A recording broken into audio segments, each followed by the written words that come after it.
সাত সকালে প্রচার করতে বেরিয়েছিলেন ৯ নম্বর লোকসভা কেন্দ্রে তৃণমূল কংগ্রেসের প্রার্থী খলিলুর রহমানের সমর্থনে তৃণমূল কংগ্রেসের মহিলা সভানেত্রী হালিমা বিবি।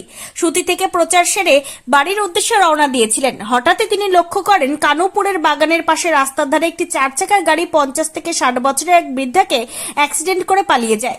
সভানেত্রী গাড়ি থামিয়ে তৎক্ষণাৎ সেই ব্যক্তিকে নিজের গাড়িতে তুলে জঙ্গিপুর মহকুমা হাসপাতালে নিয়ে আসেন এবং অপারেশন থিয়েটারে ঢোকানোর পর তিনি বেরিয়ে আসেন। জঙ্গিপুর মহকুমা হাসপাতালের সুপার সুব্রত মাঝি বাড়ির লোকজন সেই সময় না আসায় তিনি অ্যাসিস্ট্যান্ট সুপারকে নির্দেশ দেন ওষুধপত্র থেকে যা লাগবে যাবতীয় সবকিছু করতে।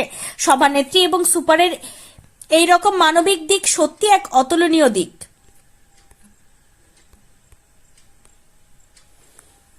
প্রচারে গিয়ে কি একজন মুমূর্ষু রোগীকে দেখলেন, তাকে কি করলেন? সুতিওয়ানে প্রচারে গেছিলাম, সেখান থেকে প্রচার করে ফিরছিলাম।